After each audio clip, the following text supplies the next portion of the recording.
And joining me today is Mr. Heshmat Badiee.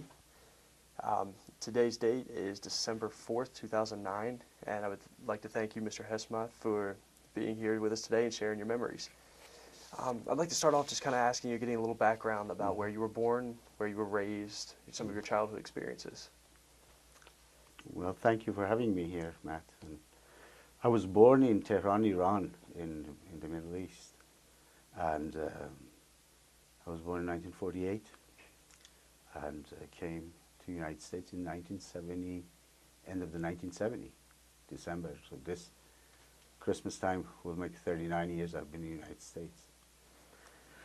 I arrived in Ann Arbor, Michigan for the purpose of going to school there. And well, that wasn't the really main reason I came to the United States, because I already was accepted at university in Iran, in the University of Shiraz in south of Iran.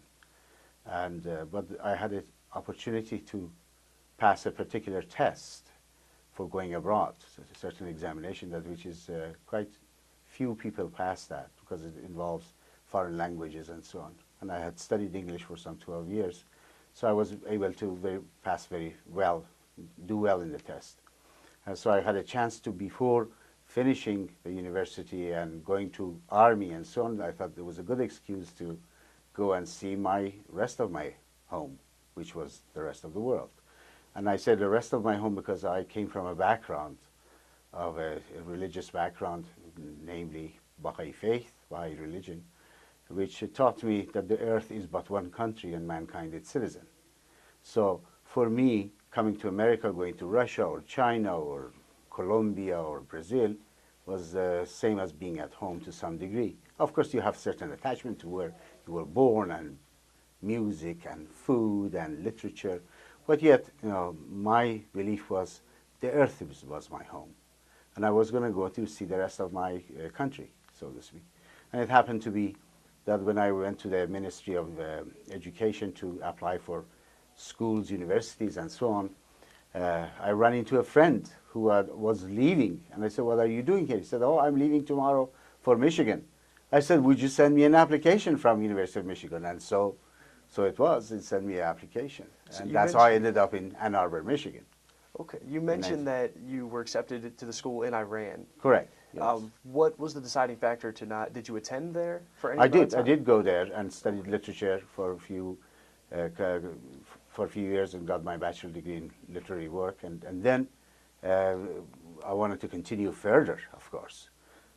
This examination came back, I took it after graduation, and I just had a chance to come over. Great. What was your experience like at Michigan University? It was very pleasant, extremely. There were a body of about 80 Persian students there, Iranian students, and some of them very deeply involved in political things, anti-Shah, anti-Shah of Iran, and very critical of his things, which justifiably. But I never was involved because as a Baha'i, we were not to be involved in the political arena, because for me to be involved in particular party or particular ideology of politics, by its nature of that politics, you have to fight against the other group in the politics. If you are Republican, you have to fight against the Democrats.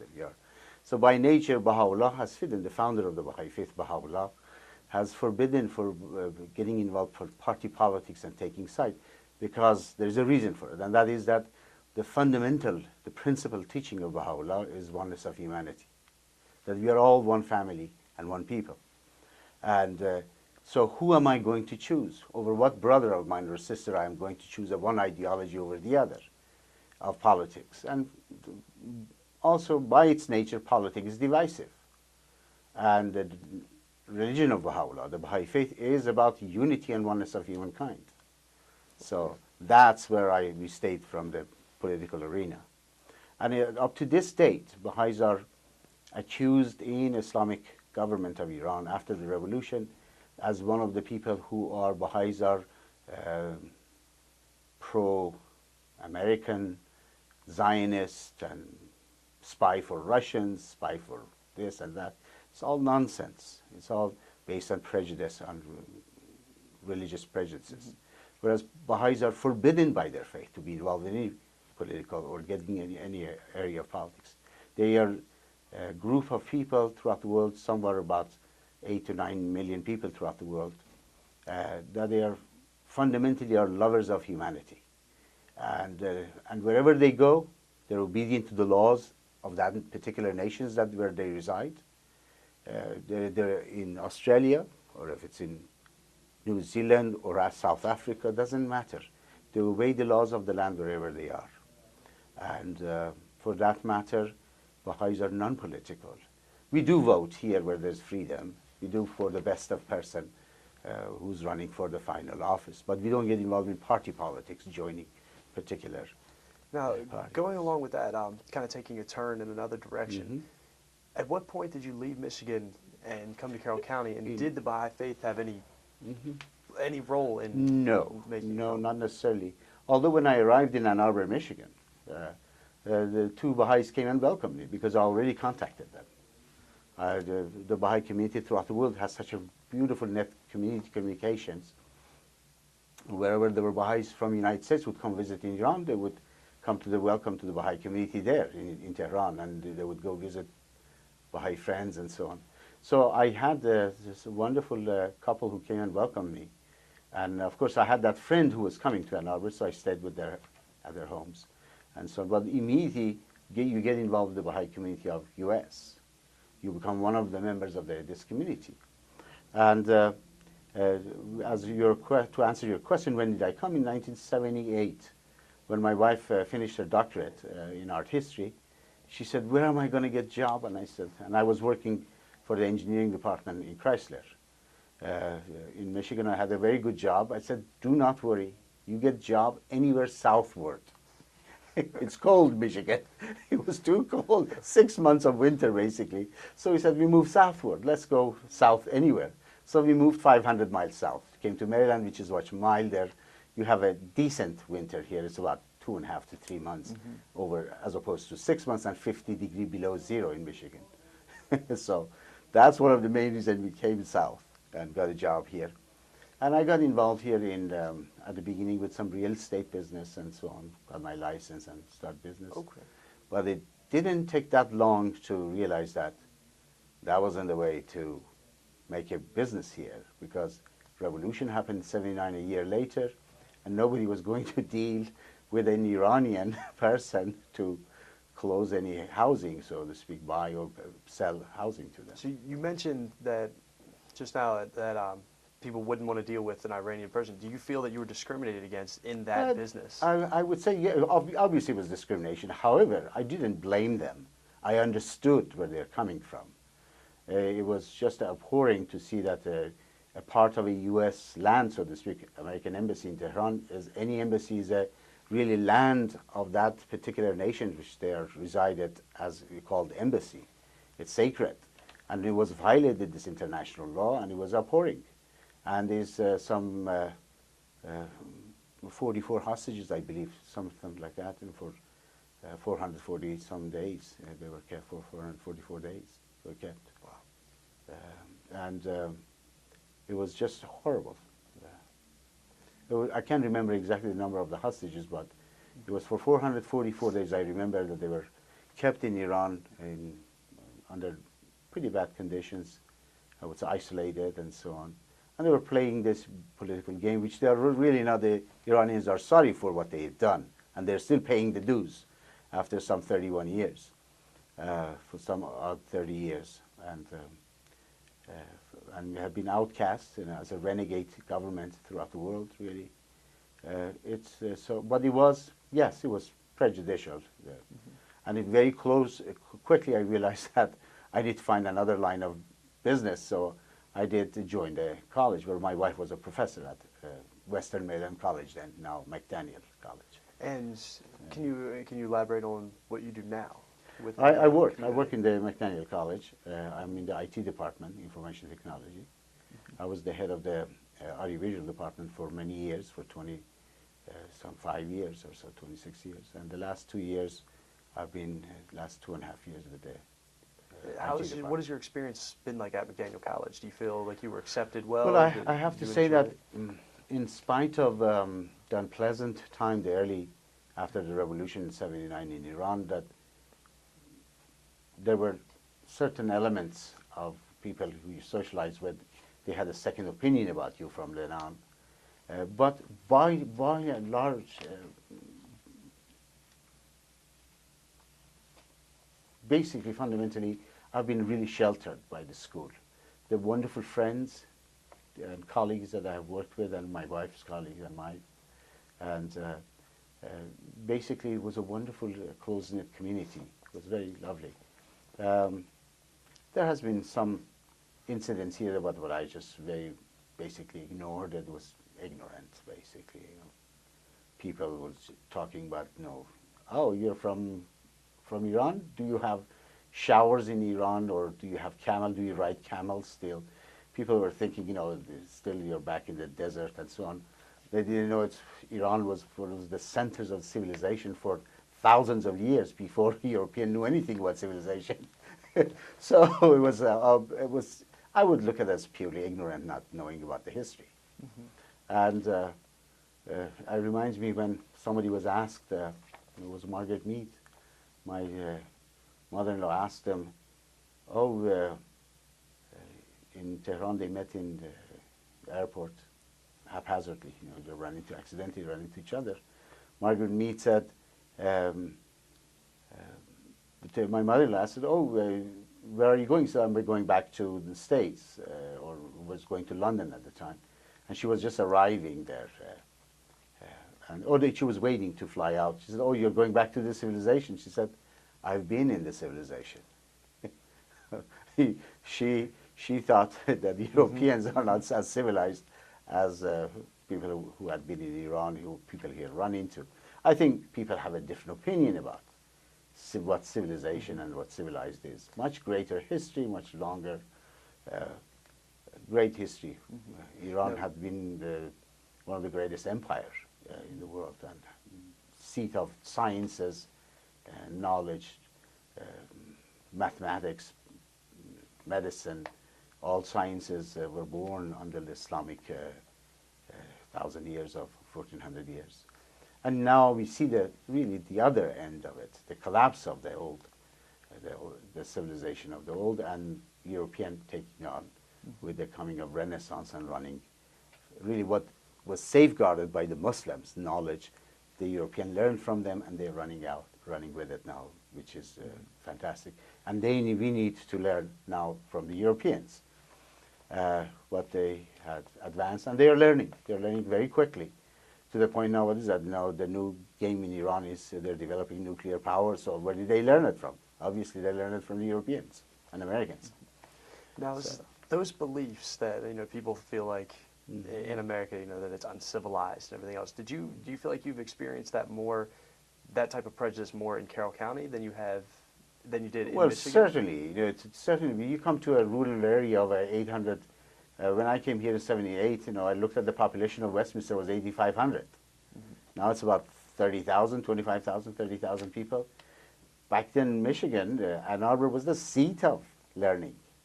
And you had about over 150,000 people there in the larger metropolitan Ann Arbor, and 90,000 of them were students. 45,000 only students of Michigan, and about 4 or 5 other colleges nearby, and Eastern Michigan was 6 miles away. So you had this tremendous pool of intellectualism and, so to speak, civilized, what I call it, people who are learned and know about other places. So there was a much more cosmopolitan place, Ann Arbor, than here. It was rural. You would come at 8:30, 9 o'clock in the main street of Westminster, it would be absolutely dead. Nobody would walk in the street because everybody was sleeping, you know. It was really quite stunning whereas Ann Arbor was hustle and bustle until morning. There were just politicians coming through, musicians were coming through, lectures on philosophers were coming through, anthropologists were coming through. I met, you know, a number of great musicians, jazz musicians there, which I always listening to it when I was a youngster back in Iran, listening to American jazz. And met B.B. King there. It was wonderful. Ray Charles came through there. It was absolutely fantastic. And of course, you know, the presidents coming through on the inauguration of our graduations and so on. So it was fantastic. You mentioned before feeling a sense of being sheltered when you came Yeah, here. I said that it was the college community Mhm. who was sheltering me, whereas the rest of the Westminster was very rural. I remember, I give you one example to see the difference that has taken place even in Westminster. I remember back about some 25 years ago or so, I approached a number of, it was about 29 years ago. I thought I should do some of these really teachings of Baha'u'llah about bringing people. I saw how divided the churches were, and each church was going to heaven, and everybody else is not doing right, going to hell. So I thought I'd talk to some of the ministers and rabbi nearby and bring about making it ecumenical and some maybe exchange some ideas of different religions, Muslims, Hindus, because I saw them coming to the community little by little, and they were just had no way of communicating. I remember they laughed at me when I visited some Catholic church, and I went to Episcopal church, and I went to a synagogue, and they said, "You're crazy." I went to some Baptist church. I went to church of closed door or open door and things like this. There are many different churches I visited on purpose to see the kind of a common ground of ideas that we can probably talk and maybe have some meeting to bring more understanding among people of different religions. Literally, they laughed at me and I walked out the door. They said, "You're crazy. Nobody will go after this."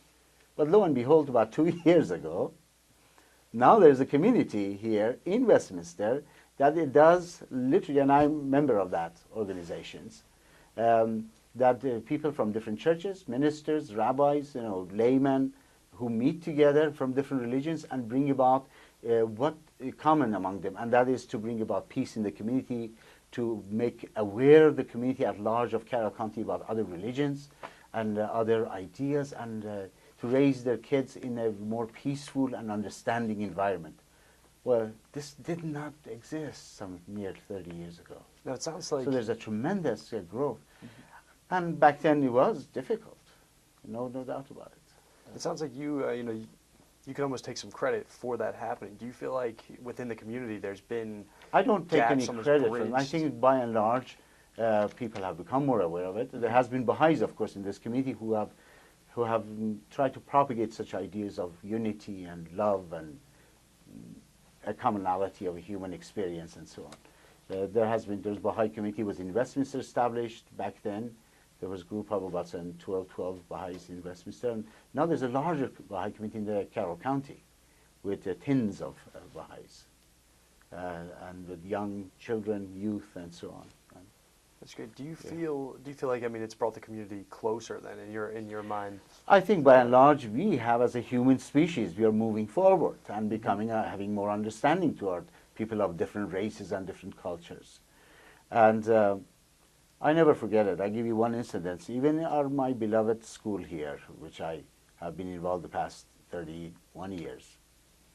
First my wife and then myself joined in 1982. I remember this person was even pretty known in the campus as an administrator.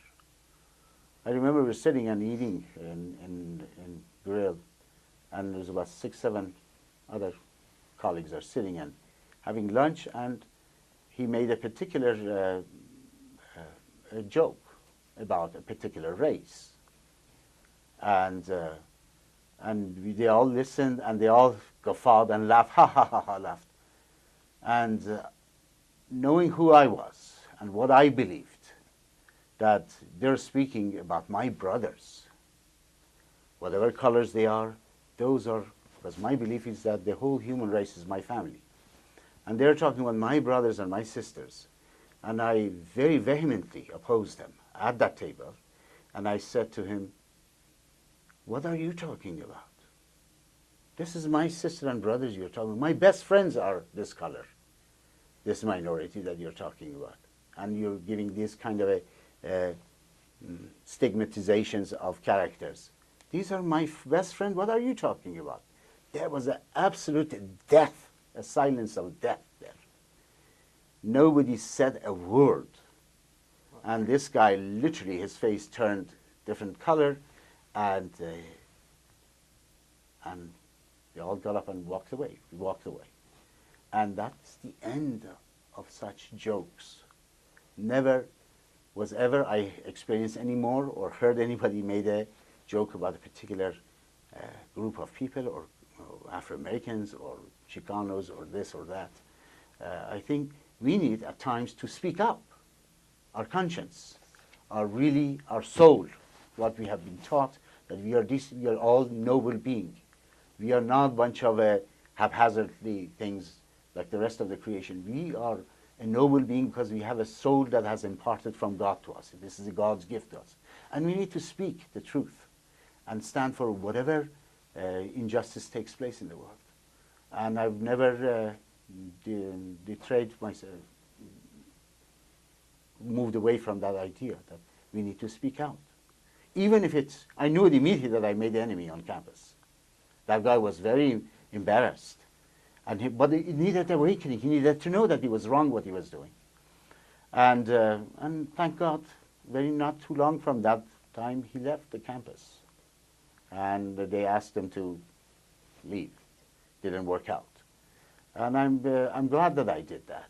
Not because of him, and I had no resentment toward him, by the way, but I thought it was just something unfair being said there. And we need to speak on behalf of people who are lost their dignity because of such incidents, such a putting down and so on. We need to stand up for dignity of human race and nobility of human race. So I'm glad that I did that, but I never resented him. I had seen him again. I said very warm hello to him here and there. But I'm glad that he needed to go someplace else and correct himself. So that's fundamentally is me. Where I see injustice, where I see someone's hurt, I hurt. Whether it's in Africa, or whether it's in China, or whether it's in Iran, or it's in the United States, or it's a red man in the tribes out west. I need to address that as much as I personally as an individual can do. That's my goal in my life to do always, to speak up and to try to make my own environment better. When I say my own environment, try to, at least if I think these are something that the world needs, that is the equality of men and women, equality of races, eradication of all prejudices, I need to make my life better by make more friends, find friends who can help me to go through this process and change our environment for a better place of living. Along those lines of the prejudice within the college, within Carroll County, have you had any experience with particular prejudice groups, such as like the Ku Klux Klan? Have you noticed anything like that within Carroll County? It was very clear when we came here, as you become more aware of your environment. Yes, there were these groups existed, not very well known in the Gamber area and in the southern part of the Maryland, and some in the northern part of Maryland. But now I saw evidences of it. There were times that they were parading in the Westminster with their whole regalia of the hoods and so on, and it was just I thought I lived in the early 20th century when I was watching in the Washington March of the KKK back in early 1900s. I thought, my God, maybe it's a throwback in history. Where did they come from? Where did they crawl out? And we were driving down the street. My wife saw this and she went outraged. And literally came out, and she wanted to tell them off and tell them, this is my community, get out, go to your own neighborhood. And this is where our children live. I don't want them to experience anything you have to say here. I realize you want to practice your freedom, but go do it in your own neighborhood. Do it with your own people. Promote this. You're poisoning our children's mind. And I told them, honey, you better get in the car. You may be in a wrong time, wrong place. Anyhow, I'm glad that those things have subsided. And looks like people of goodwill are working together and bringing about a better community live together in harmony and love. Things have improved, but certainly that was one of my experiences, saw that repeatedly. There were some racial cases in college. Some of our students, in both, by the way. Prejudice works both ways. It's not just a white against blacks. It works the other way. People are so poisoned with this idea of that they are my enemy that they can go falsely accuse the other persons by writing racial epithet and so on. And it happened on our campus. And the college, very skillfully and beautifully addressed it and brought about understanding and so on, and that's over. That's great. So you mentioned that, so you do feel like, within Carroll County at least, that you've seen a significant I've change, seen, significant and obviously, drop there may be in future some of these incidences take place, because this ugly racism peeks its head out again, raises its head occasionally here and there. But we need to address it at all time, be very vigilant about it, and teach our children, educate our children. My belief is that one of the things that this nation to do, because of the long history of the racism, over 400 years, it's embedded in every aspect of our culture, whether we like it or not. What we need to do to counter this, we need to reach to our children early in life, at the very early stages of education, not only in the family, but when they go to institutions, from kindergartens. We need to put in the curriculum the idea of teaching them of the oneness of the human family, that we are all in the same boat, we are all in the same world to believe in, and we need to learn how to understand each other, learn how to cooperate together in order to advance the civilization that we in a peaceful manner. And this needs to be done in the peaceful manners. I'm not saying that if you see somebody who's involved in the racial things, go and club them over the head. What's the difference between you and them then, who have been burning and killing and lynching people and doing all these things and writing racial epithet here and there and so on? But what we need to do is to address it peacefully through education, through reaching to our children early in stages so they will not become a victim in the society and become one of those monsters again amongst us. It's not pleasant to experience these things. You dig, it's not pleasant, but yet it makes you somehow, gives you a good feeling when you dig down deep and you try to find a way to ameliorate this, to remove this from your life and make your environment a better place. Thanks again. And I really enjoyed hearing your views and your experiences. You're more than welcome. So, Mr. Heshmat, thank you for sharing your memories with us today. By all means. And I wish you the best. Thank you. Thank you very much.